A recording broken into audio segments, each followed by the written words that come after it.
Hello, everyone, and welcome to another Lore You Should Know segment where we talk about little bits of D&D lore for use in your game or just for funzos so you learn more about it. I am here with a new person, someone that you've never heard of before, Mr. Mike Merles. Making my Dungeons & Dragons online streaming debut for 2019, actually. I think this is the first time I've been on any of our official things. That's right. I'd recorded a podcast, the Smart Party podcast, earlier this week. Yeah. But this is like my first time being back in the friendly confines. That's right. The kind of corner of the building where these rooms are, where we stream and record. So. And you'll be getting back into Mike Merle's Happy Fun Hour in the coming months. You've been a little busy. Oh, I've been a little busy. I think it's 2 or 3 weeks. I can't remember. I'm going to a conference the week of the 11th. I think it's the following week or the week after that I start back up again. Perfect. I know people really love those live streams, but we are happy to have you here talking about lore because you, like Chris Perkins, hold a lot of that in your head. Yes, there's a fair amount up here. We have had many a conversation about all that, and for today's segment, we're going to be talking about Greyhawk. Yes, the world of setting Greyhawk in general. Yeah. Which is, we have to say the setting because there is Castle Greyhawk, there's the nation, city-state of Greyhawk, the free city. Yes, of Greyhawk. Yes. So let's start at the beginning. When was Greyhawk created to a certain extent? So I will get the details wrong, but in essence, it was the first D&D campaign setting in which someone actually played D&D. As we know it, Dave Arneson had Blackmore, which existed before Greyhawk. He was working through his rules, but it was really like when Gary got his hands on that concept and started like distilling it down to what we would recognize as Dungeons and Dragons today. Really drawing on like the chainmail rules and a lot of the concepts that he was playing with based off of Dave's work. But so you could say it's basically the first time that you had this idea of tabletop role playing, really coming into like a setting being built with the tropes that you would associate with a D&D setting. Like, so for instance, Dave Arneson had Blackmore, but if I remember right, like his players played themselves being like pulled into this fantasy world. Blackmore, he had these ideas of like some of the players played the monsters. So there's actually a player who was a vampire. I see. Who was in the dungeon, and things like that. So it was sort of like that first take of role playing. But Dungeons and Dragons, you don't normally have a player playing the opposition.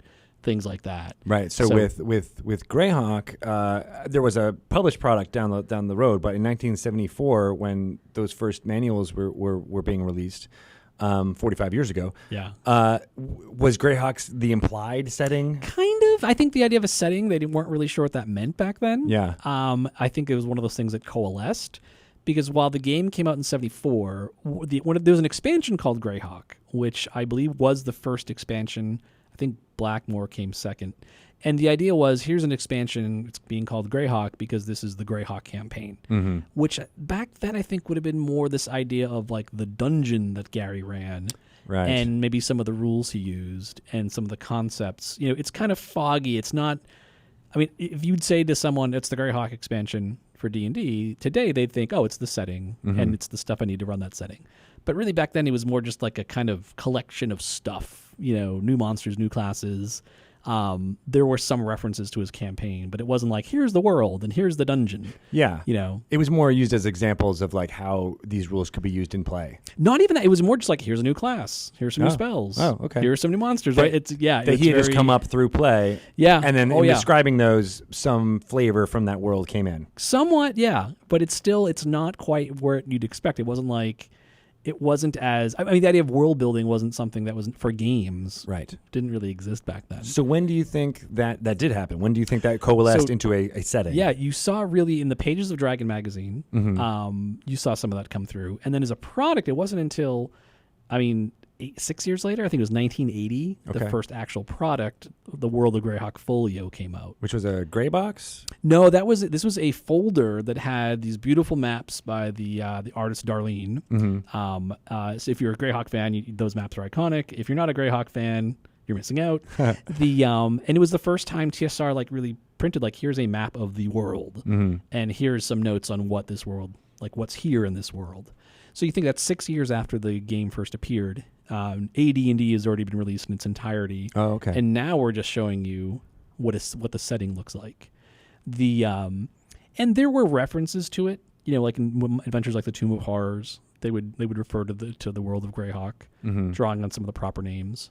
And then I think there was a box set that then came out afterward. I want to say that was 1983. Okay.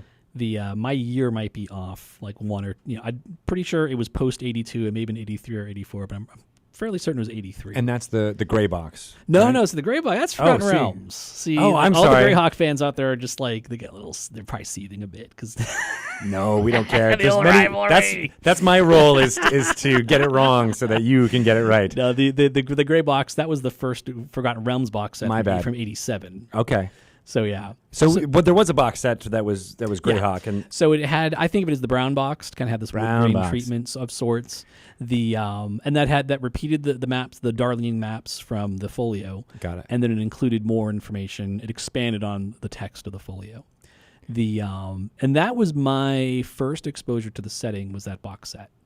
I would have bought that around 86 or so, I think, if I remember right. Okay. So. And that was where, people kind of got the idea of a setting in general. But what was it about Greyhawk that was the elevator pitch? Like what made Greyhawk Greyhawk? That's what's interesting about it.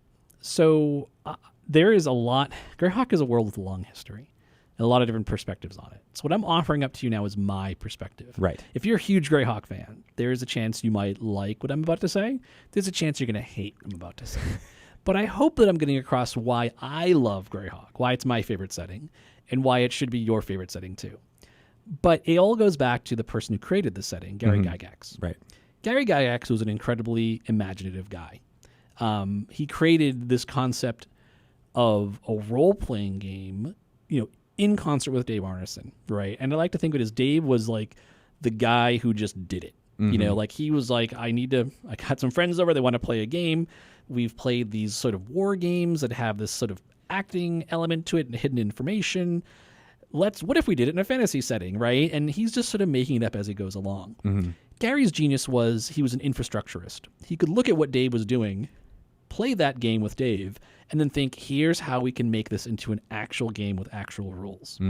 Because I believe that Dave, in the truest tradition of Dungeon Masters, was often making it up as he went. Right. So his genius was the genius of seeing, like, here's a possibility, and Gygax's genius was the genius of building the foundations and the structures. And that, to me, shines through in the Greyhawk box set, the original. When you look at this text, with a modern eye, you might see a lot of information that you'd like, why are you putting this here? I have my iPad here. I have the PDF of one of the two booklets in that box that's open. And in it, there is a map of the continent that is detailed in the set. And it shows you the migration patterns of all these different human groups. And you'd think, like, wow, what a boring topic for a fantasy game. But then you're missing the real genius of Gygax. And the genius of Gygax is being a very creative guy who liked creating structure and then himself just playing with that structure, letting other people play with it. Right. When you look at this, you could look at this and think, wow, this is just boring. It shows me where people migrated. But then when you look at it as a storyteller, you think, oh, this is showing me where all the fault lines of conflict rest. Yeah. Because these are all these different human groups that are migrating and coming into contact with each other and then spawning factions, spawning conflicts, spawning the history of our world. But what Gygax does is he doesn't lead you by the nose to it. He puts this stuff out here, and then I think he was basically writing for someone who was a creator in the way he was, which was give me the pieces, and then I will tie them together. I don't need you to be very explicit about how these go together. Give me opportunities and give me possibilities, and then I'll fill them in with what I feel like running that day. Makes sense. Here's the infrastructure, but the actual story we're going to create at the gaming table. We're not going to create it in this product, because why would I do that? Like, you're here to tell a story. I'm not just going to give you a story. You're going to make the story that's going to come out when you interact with the setting I built for you. I put the pieces into play. Now's your chance. So that is really fascinating, because I feel like he's combining history and gaming and wargaming and this new thing of tabletop role playing all in this one product. Yeah. But I'm really interested. I mean, as someone who loves all those things, what were some of those factions? What were some of those things that are iconic Greyhawk type things? Here is a good example. I'm going to flip through. Okay. There's one thing you don't do with Greyhawk fans when you're talking about their setting is get the details wrong. It's very much, Greyhawk is very much a religion of the book. So I want to talk a little bit about Ayuz. Okay. Ayuz is a figure who's very interesting. He's a Cambion, half demon lord, half son of one of the most powerful spellcasters in the history of the Dungeons and Dragons universe, Igwilv. I think also known as Tasha, but that's not 100% confirmed.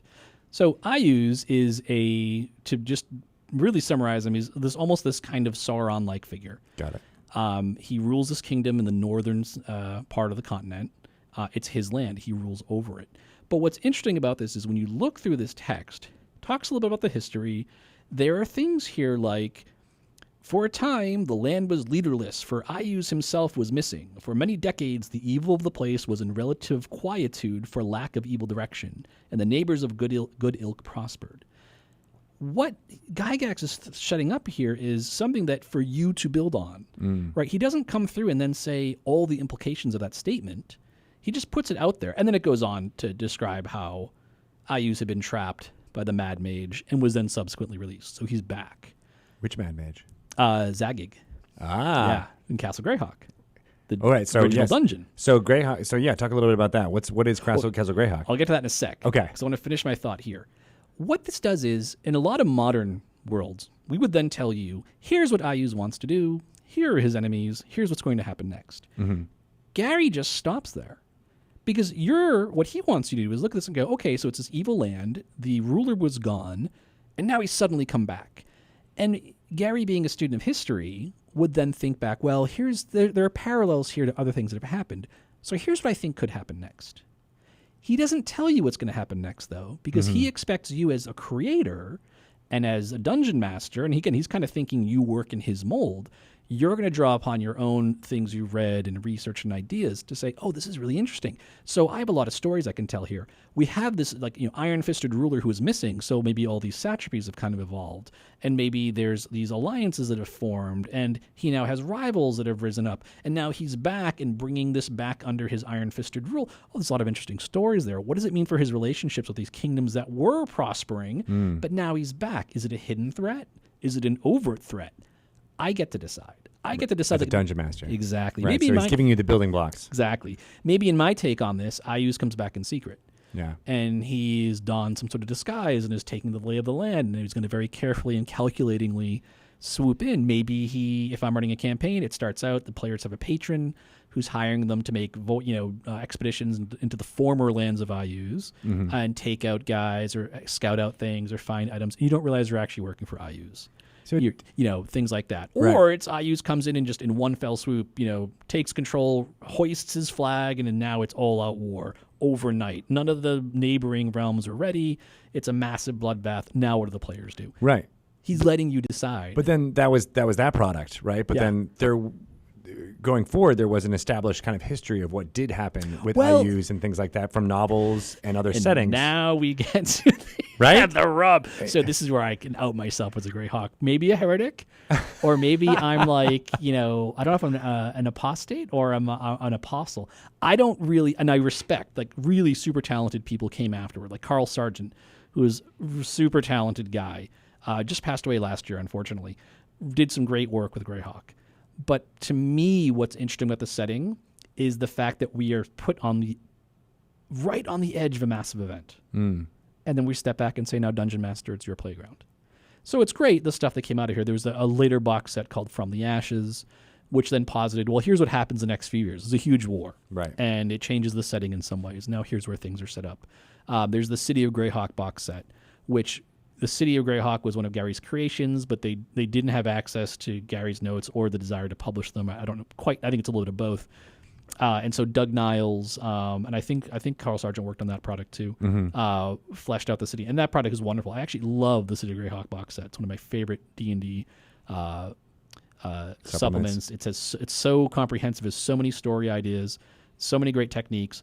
But I am also at the same time thinking, but how much of that do I accept as like, this is what Greyhawk is, right? Maybe that one I'm a little bit more open to because it was a part that wasn't detailed too much here in the book. And maybe this is a different, as part of D&D historians and lore, it's like whatever is published, you got to be like, all right, this is what's published, and then what's out there, and we can, obviously Dungeon Masters will always change and shift it around based on what happens at their table, and that obviously did happen back in the 80s as much as it does now. With Waterdeep Dragon Heist, like people are always just, it's whatever their story is, right? Exactly. But it always goes, or at least in my mind, it goes back to what was published and what is down. Yeah.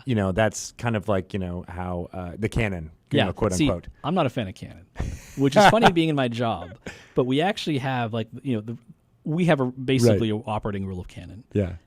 Canon is determined by the Dungeon Master. Sure. And for us, we just try to focus on the most iconic elements, the things that we know, like, look, if you've heard of this is what you think about it. Yeah. We don't want to get too caught up in talking about the details. Right. And I think that's also why I love Greyhawk so much, because the Greyhawk, by design, is like, I'm going to take what I like and ignore the rest. I'm going to change things. I'm going to decide in my campaign, it's a blood, but he is just out for war. He shows up with the legions of the abyss at his beck and call, and he is, by the time the forces of good or even know what's hit them, he's halfway to the Great Kingdom, marching and conquering everything in his path. But that's my campaign. There's definitely those type of fans that love to just read what the canon is and know what the canon is. And, definitely, and let's talk through some of that, because I think that's what's going to be of interest to people who are listening to this segment, is like what is there, and then they can make up whatever they want afterwards, totally after that. But so you've got IUs who's in the north, and you've got Castle Greyhawk, and you mentioned the good aligned kind of nations around them. If my memory is that they're kind of analogous to Western Europe. Sort of. Like there's in the Northwest we have Ket. So this is, again, another interesting thing about Greyhawk. It's very human driven. Mm-hmm. So you have the Kingdom of Ket, which is in the northwest of our main continent. And you would think, are they enemies of IUs? Kind of yes, kind of no. Mm-hmm. Because between them, there are... there's Perrinlin, there's a few other kingdoms around in there, and there's very much geopolitics are the important thing. So you have kingdoms like Voluna and Ferriondi that are good aligned, but Gary always had the sense, being a student of history, that while kingdoms can be good, they're still politically motivated, and they're still self-focused. And they want their own power. So it's not just like the Ketites are like, well, that's a demon, that's a Cambion ruling over there. Oh, of course, that's the bad guy. No, they're like, well, enemy of my enemy, right? So maybe we help him out if it's worth it to us. You can imagine every kingdom in Greyhawk, even the good ones, they always have a dagger hidden behind their back just in case. Yeah. There's always that. Because the weight of history is very. They only trust you so far. Exactly. So what would be the character of Ket, though, if you were to give it a summary? So the way I always thought of Ket is it's got an element of being an outsider kingdom. When you go back to the history of the setting, there was a lot of fantasy settings have the iconic cataclysm. Here's why things are the way they are today. Yeah. And there was a war between and I'm going to get these names wrong, but there's the Sul Imperium, and I think it was the Baklunish Empire. It may have been Empire or not. I can't remember. Ket sits where the Baklunish Empire once sat. So that's their tradition. So they look to the south and east and see a bunch of their enemies, right? That's where the Sul were. And they would tell you the Sul Imperium was the one who called down the invoked devastation and destroyed the world. The Sul would tell you the Bakluni called down the Reign of Colorless Fire, which destroyed our empire, so it's their fault. Right. So that's a really important event, that cataclysm. And that was the one thing that I always latched on to that setting, and that's why the west of, we're talking about the eastern part of this continent that is on the sea.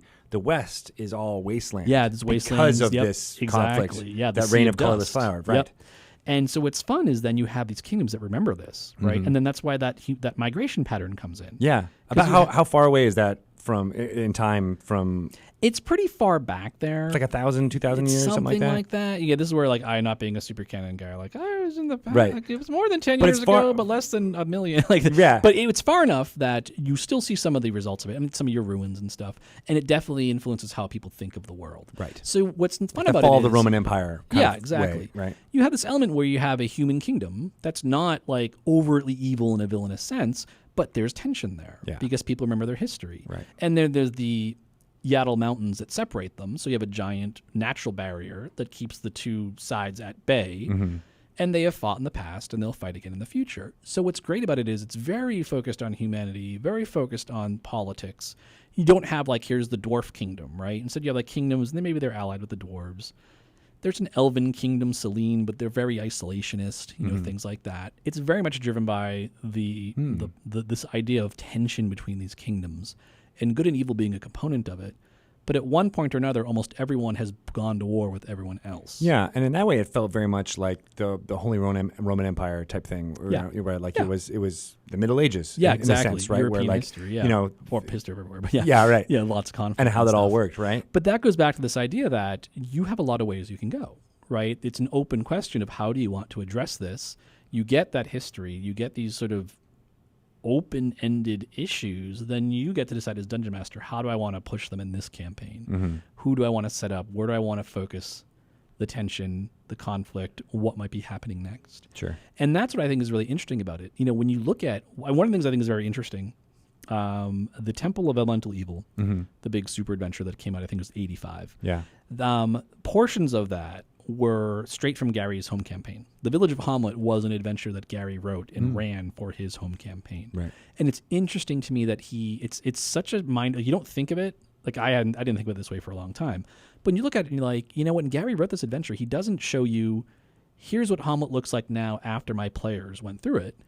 He takes you back to the beginning and says, well, I ran this adventure, now you can run it. He doesn't try to say, here's what happened. Because I think that was always his reflex to think, you are a dungeon master yourself. I'm not going to give you something that's solved. I'm not going to tell you what happens next. It's up to you. Yeah. I don't give you the Temple of Elemental Evil after my players have completed it. Now, he wrote about in the Dungeon Master's Guide, the first edition, there is a little commentary there where he talks about the Temple of Elemental Evil and what happened when he ran it. But he doesn't think of that as the canon of the setting. And that's kind of where I have my maybe perhaps very heretical view on canon, especially for Greyhawk, where it's like, first, if Gary didn't write it, I'm like, well, that's not springing from the guy who created it. But this idea that it's almost the setting that's like the anti-canon setting, right? It's the setting where this is really made for a dungeon master to make their own. That it really is about poising pieces on the verge of conflict. Right. But then leaving room for the dungeon master. Well, and that's why I think it's also really fascinating how much it maps to more human history than perhaps any of our other settings, right? Because you can take, and that's why its roots were in wargaming and things like that as well. You can just take the presupposed knowledge that you have as a fan of history or a reader, of any histories out there, and be like, all right, well, that's the Spain, and that's the France, and that's the Burgundy, and like you can have those kind of quick analogs, and then mix it up however you want and add in fantastical elements like Selene and a Cambion ruled. What would happen if, all of a sudden a Cambion was put into European medieval history? What would happen? And I think you're right. That is the power of this Greyhawk setting. Yeah. But what about, so let's get back to Castle Greyhawk if we can. What makes Castle Greyhawk so important in this setting? What's really interesting about Castle Greyhawk is it's two tracks of history. There's the in-world history, which is Castle Greyhawk was built by the mad archmage Zagig. Zagig Uragnir. I'm probably mispronouncing that. It's an anagram for Gary Gygax or Ernest Gary Gygax. It was the first dungeon that Gary ran. When he sat down and ran D&D for his kids and his friends in Lake Geneva, Wisconsin. This was the dungeon he ran. Now, that material is basically lost to history. I mean, there's a lot of people who say, well, I have a portion of it, and I can't figure that all out. Like, there's and lots of people played it, and I'm sure he photocopied and had things and shared things. So, but essentially in terms of officially published products, we've never published what Gary ran. That's never been produced in a book that has been published for D&D. Interesting. There were a couple versions. There's the first version, which I am tempted to just say we're going to skip it and not talk about it, but then everyone's like, oh, what was up with that? Now I want to Google it. For some reason, someone decided it would be fun to take Castle Greyhawk and turn it into a comedy adventure. So the first version that came out, I want to say in 88, had things like there's a level where they're filming like the latest Star Trek movie. Yeah, like that. I think that's all you need to know, right? Like that's the tone of the adventure. That kind of parody type thing. Yeah. And there's all these things like, oh, it was done by TSR to insult Gary because at that point he had left the company. I don't know if anyone was that like masterminded. I think they just thought, wouldn't it be funny to do a funny adventure? But who knows? Then there was I want to say it was Blake Mobley and Timothy Brown. I might have those names wrong, but there was a version published in 91, I believe, called Greyhawk Ruins, which was an enormous dungeon. It drew some elements from like what Gary had talked about his dungeon in the pages of especially Dragon Magazine, where he talked a little bit about it. Yeah. But it wasn't. It was a wholly new creation. It took some tips from that, but built it out completely. And that was essentially, if you're going by that version, the dungeon consists of 3 towers, and the dungeon itself is the area beneath the towers. The dungeon levels below them, and it just drops. It's it's like 20 levels each or 15 levels each, some massive dungeon. And the product itself, it had like 25 or 30 pages of maps in the back that perforated, and then like just tiny type like encounter area after encounter area stacked on top of each other. But it was a dungeon, but it was also a functioning seat of government too. No, that's at one point when the Mad Archmage lived there, it would have been. But at the time, essentially when you're playing, he's disappeared, he's gone. So all these monsters have moved in. It's the giant ruin outside of town where you just go around and kick in doors, fight monsters, and discover all this weird stuff. I always thought it was the city of point. Greyhawk is like it is the city of Greyhawk. Yeah. It's not. It's kind of like the New York of the world. It's like the capital culturally of the world. Yeah. It's the free city. It's where you can do everyone from around the world shows up. Right, and there's like a bazaar, like if I remember, like a marketplace type. area. It's sort of a trade and cultural crossroads. You have embassies from all the different kingdoms. And it's kind of the melting pot. Isn't there like a parade area too, or something like that? There's like a large. Maybe I'm mixing up what my dungeon master made up. I don't know where you're going with this. Like, there might be. I don't remember that being something that stood out to me. So. Okay. Yeah. All right. So then that was like, but then the Castle Greyhawk was kind of abandoned. It's outside of town. Oh, okay. When Zagig sort of disappears, it's abandoned. Then monsters start moving in, and I'm sure he had like monstrous minions that were running around in the castle. I see. So the actual city itself is separate from what's happening there. I think it's like a day outside of town. But is it a focal point for all of the wars against Ayus? No, this is what's really interesting about Greyhawk is it doesn't have that sort of overarching story. Again, it goes back to this idea that you have all these potential stories, right? But then you decide which one you want to follow up on. Because you've got Ayus in the north, you've got the Great Kingdom, which was once this sort of very much like a Holy Roman Empire, like spanning a wide area, kind of basically benevolent, but then turning decadent and shifting toward evil. A lot of the kingdoms were formerly its satrapies, and they've broken away. Things like that. So again, history weighs on this. It's not just that the Great Kingdom is the bad guy kingdom. It's like, well, they used to rule these places, and then there were rebellions and people broke away, and so that's why you still have that tension of them perhaps wanting to regain their outlying territories. Things like that. Got it. The Kingdom of Keelan in the sort of the southwest corner, nominally a good area, but one that's gone to war with other good kingdoms. Things like that, just in terms of wanting power or resources, things like that. Again, it's very much inspired by history in the sense of you have your moment, but then the weight of past conflicts and alliances weighing in. And, it's almost like almost every realm at some point has been at war or at an alliance with almost every other one. And then those wars, and correct me if I'm wrong, but I always assumed of them as more kind of like that chivalric kind of, knights and gallantry and that type of warfare. Because often, in wargaming at the time with chainmail, it was very much rooted in like medieval historical. I mean, chainmail is a historical rule set. Yeah. And then the fantasy supplement kind of gets dropped on top of it. So it was like assuming that armies would look like medieval armies. Right. There wasn't the sense like, well, okay, what would infantry actually look like in a world with fireball and in Dragon Breath? Well, maybe the phalanx is kind of suicidal, so it's gonna be more like modern warfare, more dispersed, things like that. Were there war mages? Were there that type of like Well, you could have a wizard on the battlefield. That'd be a common thing that you might have in your army. You'd have a figure who's the wizard, who's throwing fireball. There might be a dragon as part of the army, things like that. But you read a lot of the. They would do battle reports. Like if you're a miniatures war gamer, you're probably familiar with the idea of a battle report. It's like, hey, we played a game, then we wrote it up as a narrative. Yeah. Some of those survive from back in the 70s to today, and they often read like medieval, battles. Romances. Yeah. Well, very much like, the cavalry emerged from the forest to charge on the flank, and then occasionally like, well, then there was a wizard who threw a fireball, a six die fireball that broke up and forced the medium horse to fall back. But it's not like, say, a more modern fantasy war game where it's like, well, then the flight of gyrocopters crested the hill, and there was like the 8-ring deep dragon rider. They didn't quite go that. Yeah, it was still very much grounded in part, at least, especially in the 70s. They just didn't have access. There weren't any fantasy miniatures. Right. Like if you're like, I want to make an army of dwarves, Well, there's probably 3 dwarves you could buy. But it was taking those ideas and then extrapolating them into, and then this is how we built the world, and that's how the character of it kind of evoked from there. But I also kind of want to go back to that the Cataclysm kind of idea too, because I latched onto that as like almost this Cold War parable. Which was very much in everyone's minds in the 70s and 80s of 60s, here are these 2 major powers and they nuked themselves into oblivion, and then this is what a fantasy medieval culture is what survived, which probably is not what would survive in our world if that kind of thing happened. But fascinating to think about, like, okay, that's what came from the ruins was this analog to kind of Western medieval history.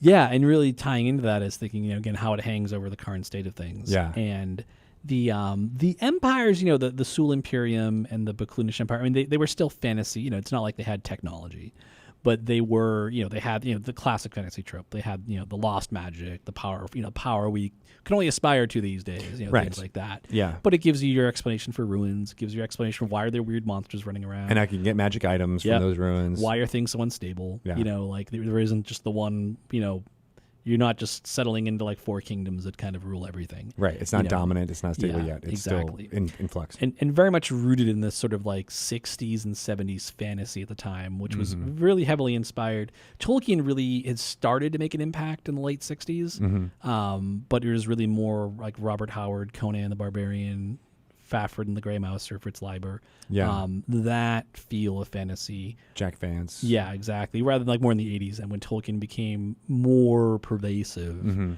Obviously, I mean, very big in the 60s and 70s, but had kind of reached a critical mass where like in the 80s, a lot of fantasy drew very much directly from Tolkien. Increasingly, I think once the Sword of Shannara was published, and that could have started to open up that the epic fantasy became the thing. Were there halflings or gnomes in Greyhawk? Yeah, and they actually, you had everything that was in the player's handbook was there, right? Because that was essentially those were Gary's rules, so his world reflected that. You didn't have real things like, here's this like race or class that's unique to Greyhawk, because it was all there from the beginning.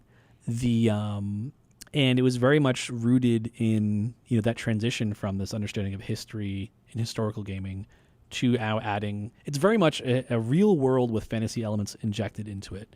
You don't have like here's the megocracy where it's ruled by wizards and they have like all this magical stuff lying around. You just don't have that.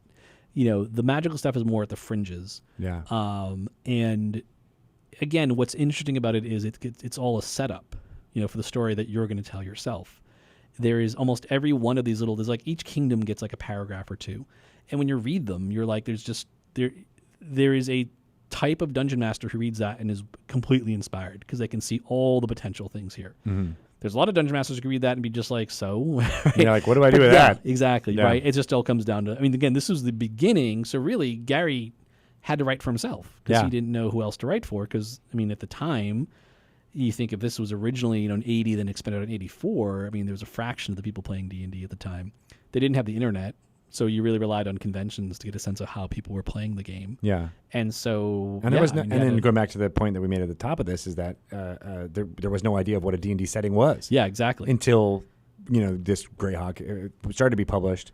But as we're starting to wrap this up, what do you think the reaction to the fan base was to this type of setting, and then how did that spawn things like Forgotten Realms and Dark Sun and the proliferation of settings after that? So I think, and I had to be honest here, I love this setting. Yeah. It's my favorite setting. But I think to be more detached in the assessment of it, I think what happened was this was the setting as Gary imagined people would need. Yeah. And there's a type of dungeon master who sees this and loves it because there's so many opportunities here to tell stories and campaigns. And this is the kind of dungeon master who's comfortable with like I think this booklet I'm flipping through the PDF up here is like in total 64 pages. Oh, it's 80. It's longer than I thought, but it does include a ton of stuff. But then I just saw a page with all the heralds, the heraldry of which the would thing. Be important for painting your miniatures, right? Exactly, and it's got all the gods, it's got all the kingdoms, it's everything, right? Oh, we didn't talk about the gods. Yeah, the gods are kind of interesting too because they're a little bit more, as presented here. There's one theocracy. The Pale, which is Foltus, who's like the god of light and the sun. But yeah, it's not like other fantasy settings where the gods are super meddling and they're everywhere. So it is a setting that, because I think the message of the setting is you as Dungeon Master will now decide what happens next. What god will be important? You pick. what realm will be the centerpiece of your campaign? Pick. What's Yeah. going to happen next? Well, we kind of set some things up, but now you're going to decide what happens next. Mm-hmm. I think, though, what happened with the Forgotten Realms debuting in '87 was that, especially in terms of like a commercial product that you're selling to people, this has its audience, but there's a bigger audience that wants more detail. Mm-hmm. Not a lot more detail. They don't want every single like little thing sketched out, but they want more direction. Yeah. And I think what we have seen when you look at 5th edition, how we build things, there are some elements here of like, that are definitely inspired from Greyhawk in the sense of the approach. Mm-hmm. If you think of things like Mordenkainen's Tome of Foes, where we tell you about orc culture, probably in more detail than they would have back like in the 70s. Yeah. But we still try to leave it where, okay, we've described this thing, but now it's up to you to decide how you want to use it. But I would say commercially, I think people were looking for something that read more like a travel guide. Yeah. That painted in more of the details, that wasn't just taking you 2/3 of the way there, then saying, okay, now there's a point where you'll be inspired. I don't need to speak anymore because you probably already have thoughts. And a lot of DMs, especially as the audience grew, I think we're in the position of like, I'm not really sure what to do next. Mm-hmm. It's the difference between, assuming someone knows how to do improv and teaching someone how to do improv. Right. This definitely is written assuming that you already know how to do that. Right. And so to me is what's liberating about it. What's funny, there are a lot of Greyhawk fans who really obsess over the pieces because there's all these little references and pieces. So they like going through and combing through and trying to connect all the dots. And then making inferences and then be like, build the I canon. can see Yeah. how this is what I think Yeah. this means. And so Yeah. I can totally see that. And then say, here's the truth of it. I am super allergic to that because I like the idea that it's so on the precipice, but then you decide which way to go. I see. And I think part of me thinks long term, I think, what would we do with Greyhawk? I think there's value in the setting that is more open-ended than the Forgotten Realms, Mm-hmm. right? I mean, I don't know quite how we'll do it. It turns out that like Gary's, kids are still around and a lot of them played in the setting and probably know something about it. So it might be interesting to have conversations with them about how Greyhawk could develop. Mm-hmm. But I think there's space in a world where you look at the number of settings D&D can support, the number of settings we have in the back catalog. Yeah. The Realms kind of serves as here's a setting with a lot of stuff baked into it. It's kind of plug and play. Yeah. You can buy Dragon Heist and you get Waterdeep as a city, and then you have an entire campaign to run. Right. Whereas is there space for the setting that's a little bit more of a kit that you can play with and then determine what you want to do with it next? Especially in a world where, you don't have to think of it. I think one of the things that was a strength of TSR, but it was also a weakness. TSR very much saw their settings as product lines. Mm-hmm. So they would look at the Forgotten Realms and think, okay, we published the core, the gray box, Mm-hmm. and then for second edition they did a hardcover book, and then they put out regular supplements. They tried to apply that model to every single one of their settings. And I think there were definitely settings that works for, but I think for a setting like Greyhawk, I think that actually takes away the magic of it. Yeah. If you start doing a lot of books and start detailing stuff out in the manner that you would do that for the Forgotten Realms, I think you're kind of taking away from what, to me, makes this setting fun. Yeah. And you're kind of Makes sense. setting up where you think a fan of Greyhawk and a fan of Forgotten Realms are kind of the same. Right? You could argue the tone is different, Mm-hmm. but a lot of times when I see fans who don't quite get Greyhawk, they're like, well, what's different about it? And there are definitely people who say, well, here's the tone and this other stuff. But to me, it's really about how it works as a gaming text. It was like a skeleton that you had to flesh out. Yeah, exactly. Whereas, the other products and other settings is like, you get the whole body. You can change that body and modify it however you want, Yeah. but it's not just a frame, a skeleton anymore. Yeah. We're kind of assuming if we're giving you a source book on like a section of the realms, Right. again, go back to Dragon Heist. Yeah. We're giving you a full adventure because we're assuming you thought to yourself, I want to run a D&D campaign, but I'd like someone to do most of the work for me. And my contribution would be like, I'll modify what's here, or it's the sort of performance of it. Yeah. Greyhawk's more like, hey, you don't actually want the written campaign, but you want a place where you can put the campaign you're running, and you want to be inspired in your own creations. You want a jumping off point. Exactly. Yeah. And so I think that's something interesting to consider what that could look like. I mean, part of it, too, is because TSR treated it the same way as they treated the Realms, the kind of fandom around Greyhawk, I think, kind of evolved similar to the fandom around the Realms, where it was, what's the canon? Let's fill in all the details. And like I said, I think that's where I would part pretty sharply from a lot of Greyhawk fans. Yeah.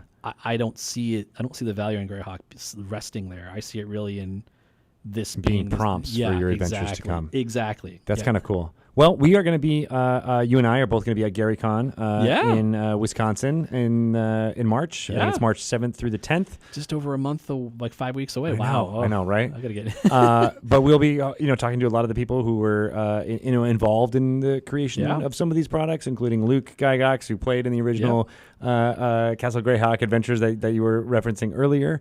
So that's going to be really fascinating, going and talking to some of those kind of first-person, experiences that they had, and maybe we'll get to the bottom of some of what you're talking about here. Yeah, so we'll see kind of where we go. I would love to bring Greyhawk back, but I want to bring it back in a way that does justice to it and that makes everyone fall in love with it the way I love it. Awesome. I had a much different experience. I think I played through the Age of Worms but that's campaign. the thing, is that your DM made it their own. He made it his own. That's very true. That's the strength of it. You have to be, with Greyhawk, I think again, this is my opinion. Yeah. I'm not, fans, if you're upset, my job is not to just do whatever I want. I have to prove that what I want to do is actually going to make people happy. So, but to me, that is what's really cool about Greyhawk. Yeah. The Realms has more of it's more of a shared experience. And honestly, and not to interrupt you, but the reason why I have any kind of fondness for the Greyhawk setting is my dungeon master's fondness for it. Exactly, your dungeon master. He loved it so much because he could bring it to life, and he told me all of these things about all of these, many of the wars and the things that you're talking about, and especially the Cold War type thing.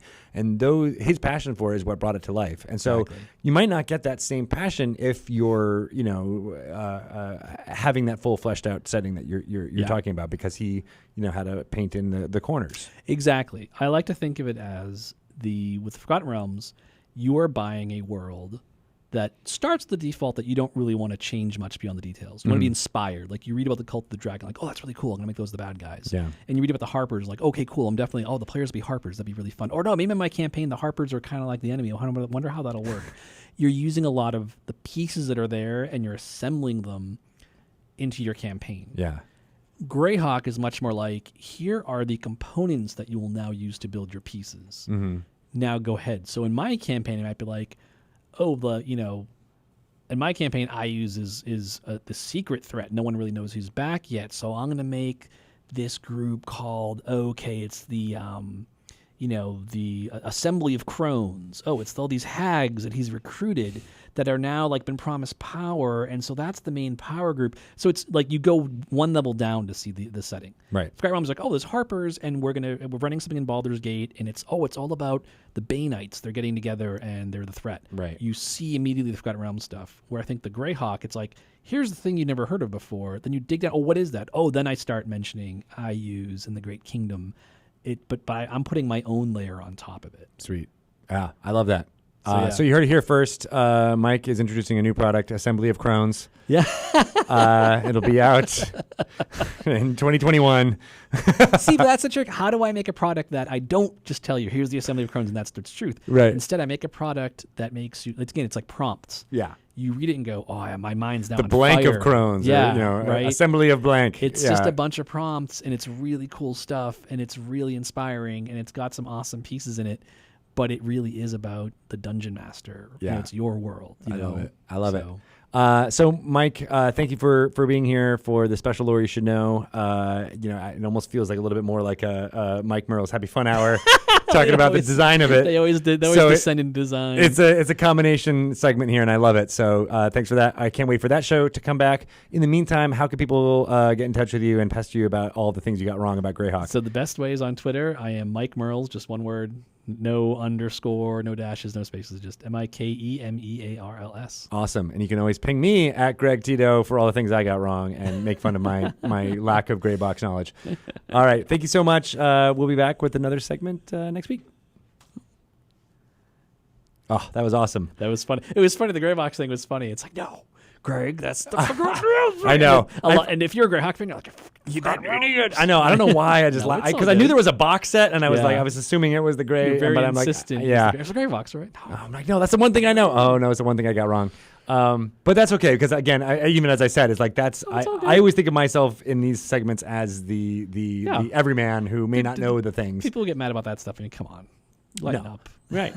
And you're the expert, so that's why I want to set you up to be able to correct me is half of the fun. But yeah, I'm curious to see what people think of that. Absolutely. Fans. All right. Well, we got like 5 minutes here. Were there any questions that were popping up in the chat by any chance? All right. Did I bore everyone with my long rambling talk about Greyhawk? Not at all. Not at all. All right. Well, it was been awesome. I'm glad to have you join more lores in the future. It'll be great. Yeah, I'd love to talk more. I can go into more detail on Greyhawk stuff. Yeah. But yeah, it's kind of funny. It's like the anti-canon setting. It is, and That's I don't think I even thought of that. So it was interesting that you brought that to light because I never considered it. Well, again, I'm kind of a heretic, and then I'm like, hey, if it's published after '86, I don't care about it. Doesn't matter, right? Well, and the novels and the gods and things. I think there's definitely more topics to kind of get into. Yeah. There. So yeah, because Gary himself wrote some novels, right? Yeah, he wrote a series of novels. TSR published. Then when he left, New Infinities picked up the rights to them, and he published them through them. Yeah. So. And that's not canon in your mind? It can't be because he destroyed the world. No, literally, the series ends with Greyhawk being destroyed. See? But then we could still play in the previous times. No, but that's because that's what he would say. That's why when a lot of authors, they run an adventure, they would... When Monty Cook did Return to the Temple of Elemental Evil, he literally was like, okay, here's how that adventure ended. Now here's the sequel. Right? That's not how Gary thought. Gary was like, well, I ran this adventure. Why would I show you the end of the adventure? That's the end. It's done. Right? He just gave you, here's the adventure I ran. When I ran it, here's what happened. It did not give him pause to sit down with another dungeon master and be like, when I ran it, this happened. And when you ran it, that happened.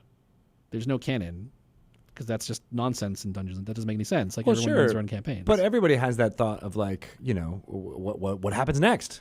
Yeah, right. And I think he would just say like, well, you make it up. Like I think he would. Sure. It's interesting reading some of the histories of early TSR. Like eventually Gary became a guy who was like, here are the official rules. Here's how you must play.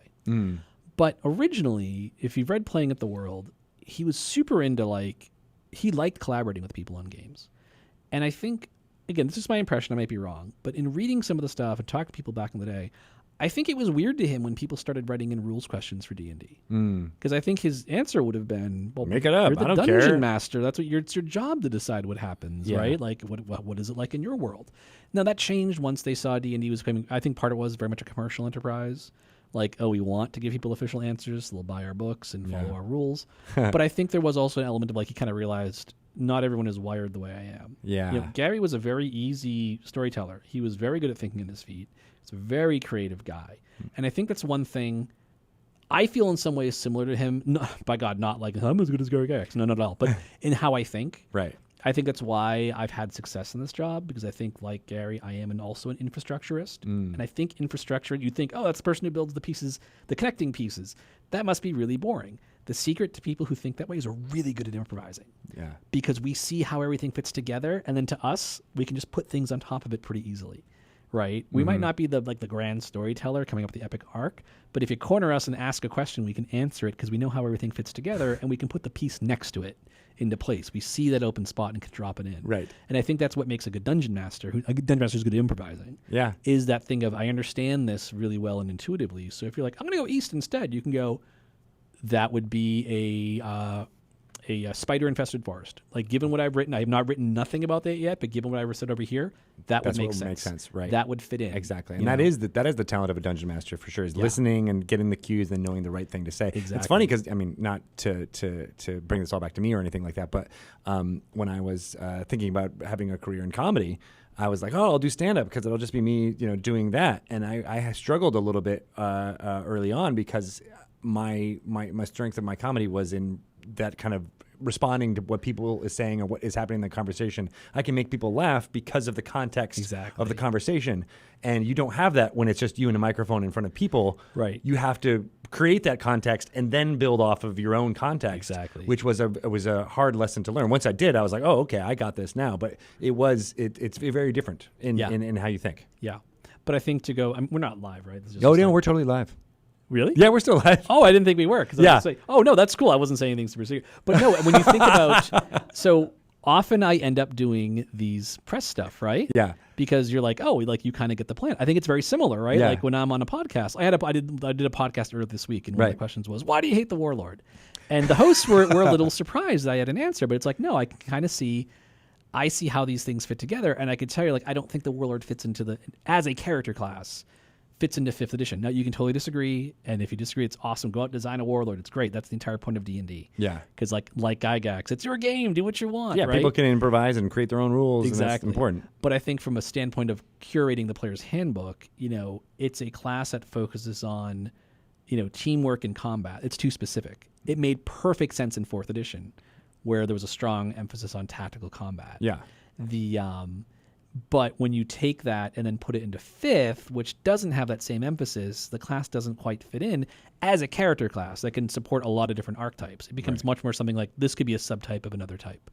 And, if you wanted many of the benefits that are in the 4th edition Warlord, you can do that in the 5th edition framework right now. Yeah, and we try, and obviously, with a fighter. We try to do that. Now, some people say, it's not satisfying, and that's we take that as feedback. And sure, obviously, we want to make people happy. We have to balance making people happy versus how many people we're making happy and all that. Yeah, but and that was what the whole playtest, philosophy around 5th edition has always been. Is like how do we maximize, what's happening out there? It's a platform, but we want to make our users are looking for features on the platform, provide those features on the platform. But I think even beyond the mechanics of a new class, like you can pretty much build what I think you're envisioning of a warlord is based on what's there, or just do it. Yeah, I think that's the hardest thing, because that's one thing I've noticed too. When people talk about the warlord, they mean different things.